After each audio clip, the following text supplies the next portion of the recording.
So for entry level, most times you do like job ads, and then a lot of people, apply for the role.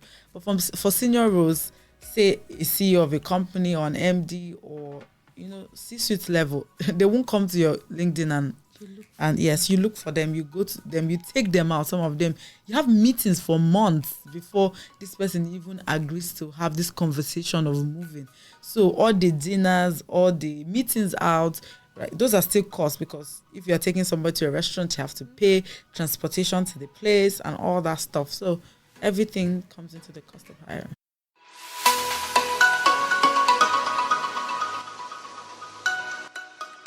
Hello everyone, welcome back to the Tech Point Africa podcast. Thank you for staying with us day in, day out. We appreciate you. We will not take any of your comments and feedback for granted. And if you're new here for the first time, you're watching us on YouTube, don't forget to subscribe and like, and also click on the notification bell so that you get notified every time a new episode is released. And if you are listening to us on any of our podcast platform, thank you very much. Don't forget to share with others and also send your feedback to us. And if you don't know me or you don't know whose voice it is, this is Oluwanifemi Kolawole and I am your host today. Today on Tech Point Africa podcast, we'll be discussing a very important topic.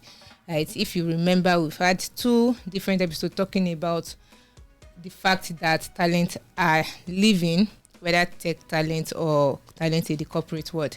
The fact remains they are leaving, although we've not agreed that it's causing brain drain, but they are definitely leaving. And we've talked about how employers should react. Today, we'll be discussing another interesting part of it, which is how you can fill the gap they are leaving, the space these people leave behind. How do you get people to fill them? What does it take to fill them? How do you get the perfect people to fill those? Because those people feel like superstars sometimes when they leave and you feel their shoes are too large for anybody to fill. There are several things you have to know about that. And I'm not the one that will be discussing that today. I have with me in the studio an expert to discuss that. This person is actually an HR and a recruitment expert, and she has been in the field for over 5 years. She's currently the head people and culture at Bankly. Bankly is a fintech startup, a Nigerian fintech startup, and her name is Chibuzo Ihentuge-Eric. I hope I got that well. She has taught me. I hope I got it well. Thank you for joining us in the studio today, Chibuzo. Thank you so much. It's a pleasure to be at Tech Point Africa. Yes, it's a pleasure to also have you here with us today. Without further ado, let's just get into the conversation. How do you get your next talent?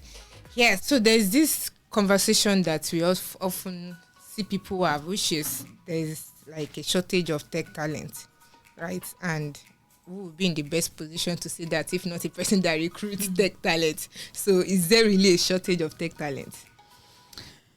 Actually, I'd say we have limited tech talent, right? So I'd say there's a difference between limitation and the lack of it or shortage of it, right?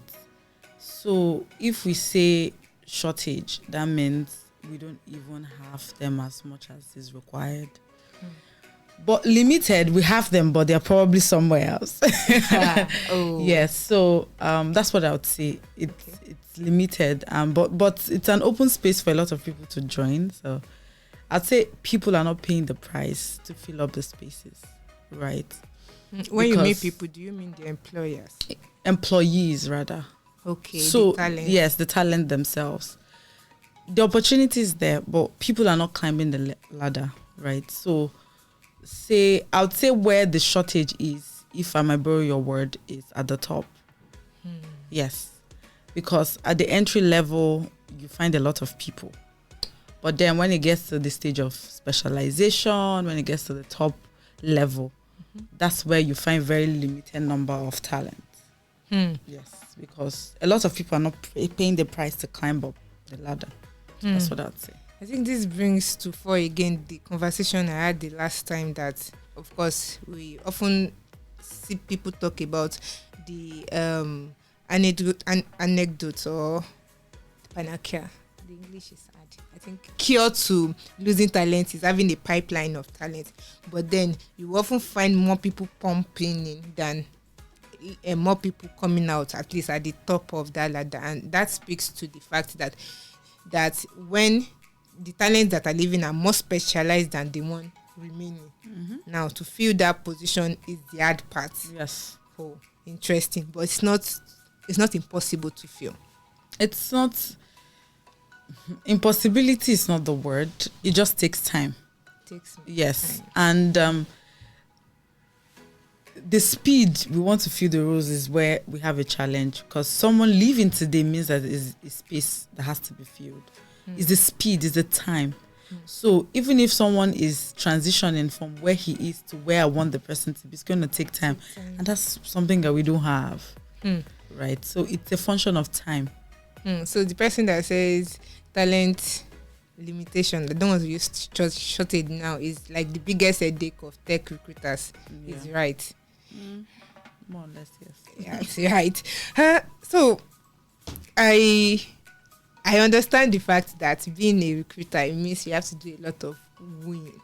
And from the contemporary world, I understand wooing, like it requires some skills. Some people have like sweet tongue and or you can be able to get you to do what they want you to do. So from experience, how do you put your best foot forward to get the right talent? With having in mind that there are a lot of people competing for this person, right? What is the best foot in this contest? So I'd say something which I learned from one of my bosses, Mark Ibinedium, shout out to you, is at the core of recruitment is sales. So recruiters are salespeople, because I'm selling a new company to you. I'm selling ice to an Eskimo, right? Because at this point, for talent at this level, it's a lot of headhunting and poaching, right? Which means these people are, to a good degree, comfortable where they are. So if I'm taking you from that place to somewhere else, I need to sell. So for me, you asked the question is how do we do it? It's sales. You have to first and foremost understand. If I'm a recruiter, say I'm recruiting internally, say for my company, there is at the core of it an understanding of the benefits. What will this person come into my company to gain? So there has to be full understanding. So if I'm doing it for an external client, it's more analytical for me. So I sit down with the client, I discuss what is your culture, what are the things. So by the time I'm done with this analysis, I'm going to the candidate or talent and I'm saying, okay, you're coming from here. These are the things that you can gain from. Some of them are not monetary, right? Some of them are, work culture. Some of them are the kind of lifestyle, things that boost up you as a person and all that. So understanding analysis of the company this person will get into will help you sell. So at the core of it is sales. Sales. Yeah. So what I meant by putting your best foot forward is what you are sure would attract that talent you are trying to get.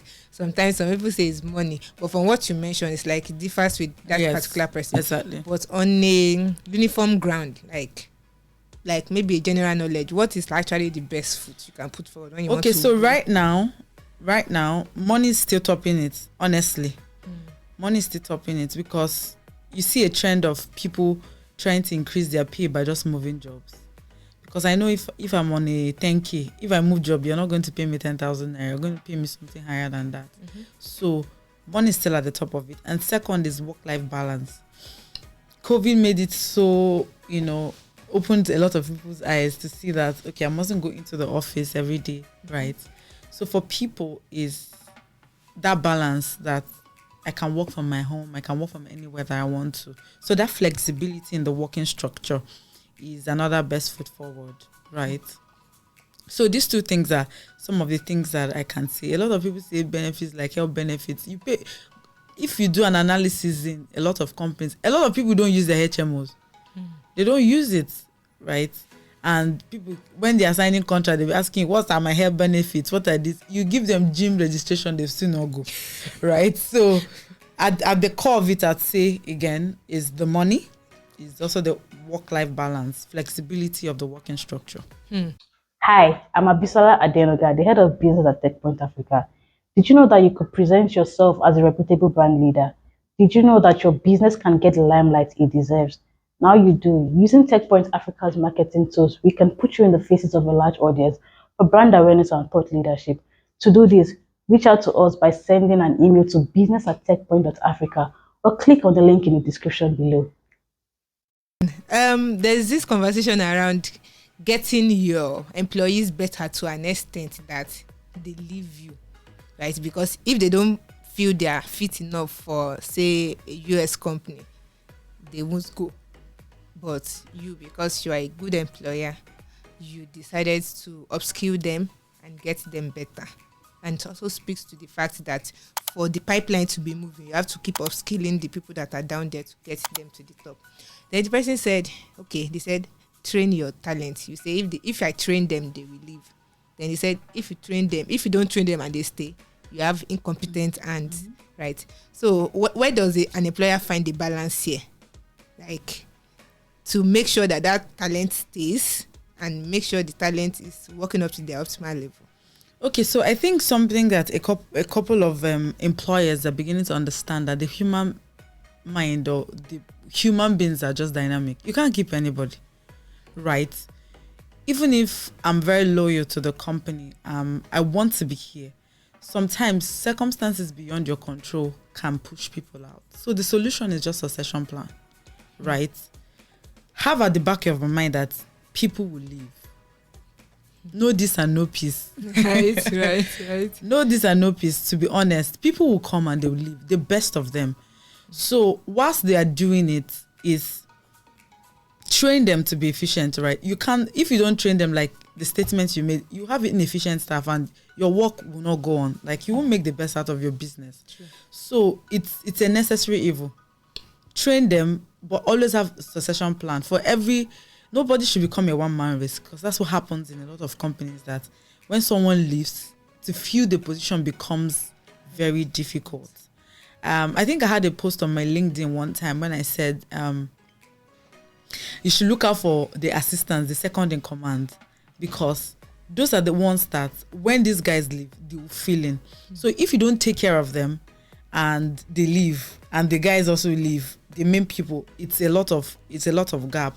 So succession plan is one of the things that we can do to help the situation. But for people leaving, they will definitely leave. You can't stop anybody. You can't stop anybody. No this and no peace. But I want us to take you back to the succession plan. If you want to advise an employer, what would you recommend for the person to use as a succession plan? What should they do? Okay, so first I'd say job analysis, right? There are certain jobs that per hand, more than one person can do it, right? Because it's just not possible. At the time, you can, yes, right? But then have a lower level, do that training, so that if anything happens to this one, then this person can succeed. So it's expensive, right? Because it's like having double personalities for just one role, just because you're planning ahead. But it's better that you plan than you don't plan at all, and then you're caught unawares. But talking about startups, like early stage startups that are probably still bootstrapping, what would be feasible for them or viable for them? Because they might not be able to sustain that. Yes, honestly, they won't be. That's why money is required to run business. So all our VCs and everybody helping startups, this is why we need your money, right? So, but at this point, there's something called pooling, right? Okay. Pooling of talent. So you don't actively engage them, but conversations are ongoing. Okay. Right? So it's more potential than it is active. So you're not working for me, and but I'm having conversations. So if something happens, I would like you to work for me, or within a time frame, so that it cuts your interview time short. So if this person leaves in 3 months or 4 months, I already have had a conversation ongoing with somebody, right? So those are some of the things that you can practice just to help for companies that don't have the funds to maintain these talents, 2 of them at once. So, yeah, talking about funds, when you hear the cost of hiring, like before I started like covering, like following conversations in the tech or labor or talent space, when I hear of cost of hiring, I just felt like it's the money you need to get them. But it is, I believe it's not just only that. So as a recruiter, as an experienced recruiter, what would you say is the cost of hiring? Not just the money, but what it takes to hire. And I'm sure it also differs when you want to hire an entry level and say a C-suite person. Yeah. Okay, so for cost of hiring, I'd even rather call it the cost of recruitment, because it takes a lot to just get a talent. It's not, so say maybe you're using an external recruiter, so people feel that money I pay them is the cost of hiring, but that's not true. Time lost is cost. Resources lost is cost. Money, which is part of them. So starting from, so let's say an average, someone leaves the company, now I have to fill the role. So starting from the point where I'm advertising this role, there's a cost. So I'm probably doing on LinkedIn or any of the job boards. There's a cost for that. So these are some of the things that you calculate, right? Then say we're also using an external recruiter, you have to pay that money. So before interview, there's like pre-screen calls where you call these candidates. The funds are also going into the calls. It's not free, right? Sometimes in the interim, contract staff are hired just to cover the seats before this person comes on board. That's also part of the cost of hiring. And then eventually paying this new person that comes in if you hire. So a lot just goes into the hiring process, and you can see that it's not just salary that you pay the person that is the cost. Of course, when a new person comes into the role, the times that we're living in now, it's very difficult to even maintain that salary. So somebody was on 700,000 naira and left. Most times the budget expands, and you are sometimes paying, say, 20 to 25% above what you're paying before, right? So you can also factor that. So by the time you calculate from the advertisement to the external recruitment cost to phone calls to job ads and all that, the entirety of it is the cost of recruitment or hiring. But it varies. Yes, it varies. So it's depending on what you're doing. So for entry level, most times you do like job ads, and then a lot of people, apply for the role. But for senior roles, say a CEO of a company or an MD or C-suite level, they won't come to your LinkedIn and yes, you look for them, you go to them, you take them out. Some of them, you have meetings for months before this person even agrees to have this conversation of moving. So all the dinners, all the meetings out, right, those are still costs, because if you're taking somebody to a restaurant, you have to pay transportation to the place and all that stuff. So everything comes into the cost of hiring. Anyway, I want to be a C-suite person. I don't want to be a mechanic because what is this flex? You mentioned at that time that some people just send ads out, while some people use headhunters or recruiter. And you touched a little bit on the difference. But if you want to say you want to weigh them, what advantage does one have over the other, and why do people use one and they don't use the other, or why do they use both? Okay, so for just using job ads, what that does is you have the advantage. One is that you have a pool of candidates, right? So a lot of people apply, even people that don't have the skill for what you're looking for. I've seen illegal role before, and somebody was applying for is he an engineer, software engineer or something, and so people just need an outlet to just say, so you can see my CV, so you can. And sometimes we are lucky enough to see, this is an engineer, this could fit into a role I'm working. So that's one of the advantages. You have like a pool of candidates. That even beyond that recruitment, you can use the resources. But the disadvantage to that is that it wastes your time. There are a lot of, if I post a job ad now, say if I post a job on my LinkedIn, I'm not joking, in less than 5 minutes, I don't get anything less than 50 applications. And so filtering, the profiles and all that is a lot of work. So it takes time, and there's a lot of stress involved in it. On the other side, headhunting is more targeted, is specific. So I know the industry I'm looking for. I know the kind of talent I'm looking for. I know the skills I'm looking out for. So I'm going straight to the companies. I'm looking at the profile of the candidates, and it's targeted. So that's one of the benefits. You know what you're looking for. It saves you time to go through a lot of CVs. But one of the disadvantages is the fact that you don't have options per time. So as I'm looking at this, I have to finish this conversation, move over to the next. So I'm not looking at people that I'm starting off conversations around with, And then if this one doesn't work out, I have to go through the process again. And then sometimes, for lack of better word, it backfires. Yeah. So maybe the person that this person is working for, and they're like, oh, somebody from your friend is trying to poach me and all that. But, it's a hustle for talent. It is. And I can imagine what it takes to be a tech recruiter, right? Trying to poach people rather from other startups. Yeah. Waving checks in front of them. So fair. Because some people don't have money. And they need this talent, right? So this particular question is, when for you now, you are like taking the position of a company to woo a talent, right?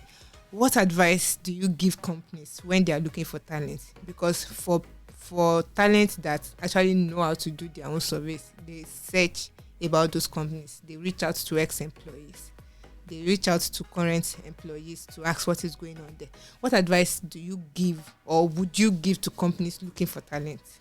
Okay, so I wear my hat as the head of people and culture for Bankley. Okay. I'd say a lot of work has to go into the culture, right? In Bankley, for instance, we talk about our culture a lot. We run a culture of excellence, and it's not even just a conversation. We have a line that says from the thought to the action, everything speaks about excellence. So what that means is that everybody in Bankley, nobody is materially surprised by what we will do. Everybody knows. We speak a lot. We talk about who we are, the things that are expected of us. So even when people leave Bankley, that's the testament that they have. I know these people, this is what they do. And that's what I do as an employer of Bankley, to shape the culture, right? Because people will talk, people will ask questions, just like you said. And if you don't have a good culture, that's what people are going to say. Oh no, that is very toxic. I don't have I can stand anywhere to say it, and anybody can quote me. We don't have a toxic environment in Bankley, right? We are very chilled doing the work. So so work on your culture. If you're going to sell your company to people to make them come and work for you, you need to work on your culture, right? It's a very key factor. And culture is not just because it's on paper or something that we write. Culture is the way of life. Culture is what we allow. What you allow in your company, it becomes culture, right? So the HR might be doing something else, or whoever might be doing something else. But what are the people allowing? So if we're allowing people to bully people, it becomes our culture. If we're allowing people to be happy, it becomes our culture. If we allow people to speak up, it becomes our culture. So what you allow. So it has to be very conscious, a conscious effort within the organization to make sure that the culture is right. Yes. So now they say there's cost to hiring. Then there's a cost to having some positions empty. How would you explain those two terms? So I think I've already mentioned cost of hiring. Then cost of having some seats empty is that you're losing business. People are supposed to be doing certain things. So for everybody that comes into a company, everybody is a component of the success of the business, right? That's why those positions are even there in the first place. So if nobody's there, the business is losing something. That's why it was created in the first place. So for every day, every single second that space is vacant, you're losing business, you're losing efficiency, because either somebody else is juggling what is empty so that we can fill it up, or it's not even being done at all. So there's a strain on whoever is trying to fill the both roles. right? So you're sharing efficiency of a particular position just because nobody is there. So it's costing you time, it's costing you resources. Or if nobody is even feeling it at all, you're losing the components that are supposed to bring about the general success of the business. Yeah. Yes, that's key. That's key. So you can't say, because of the cost of hiring, I'm not going to fill this position. You just have to weigh the cost and know what you are going with. So we're moving towards the end of this conversation. Something comes to mind that some talent actually inform you.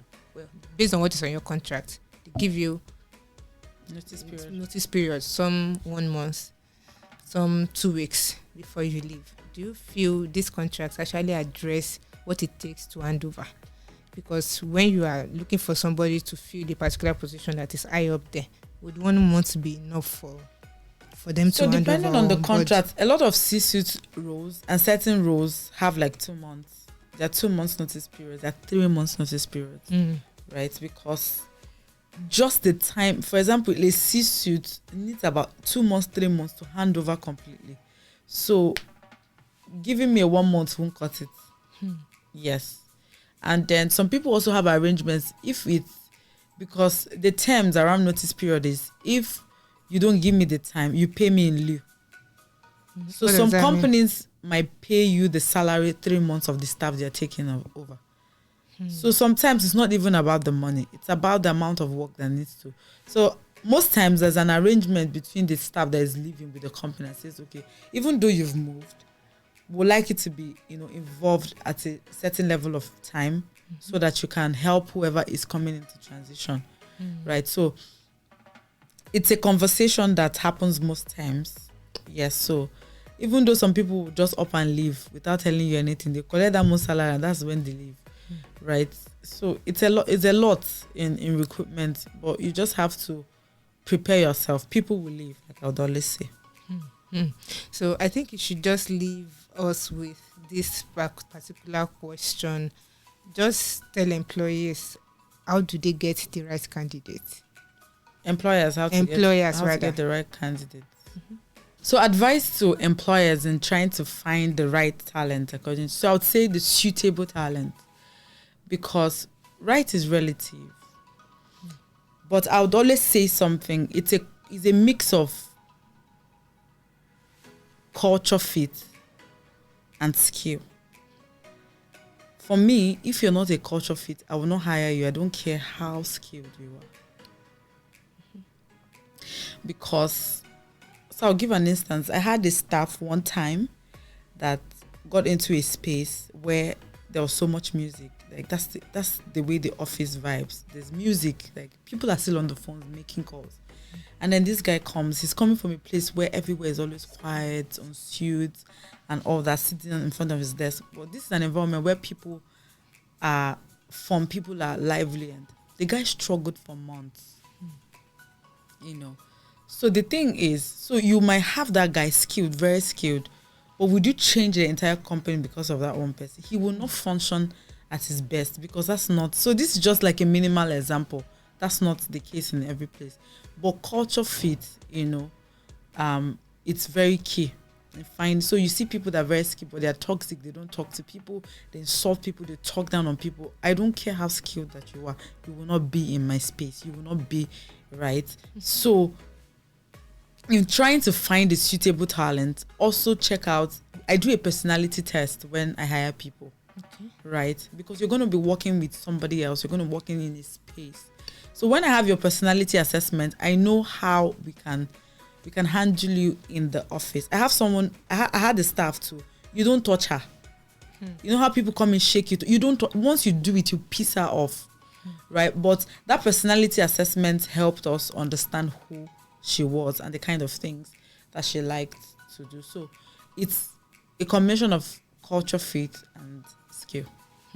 Yes, that's what Chibuzo is leaving us with today. Oh, not me, I'm not an employer. If you're an employer, you need to hire talent. Look for them based on 2 factors, culture fit and skills. And that is the end of today's episode of TechPoint Africa podcast. I'm sure that you've learned one thing or the other from what Chibuzo has told us today, don't forget to like, subscribe, and click on the notification bell so that you can get notified every time a new episode goes out.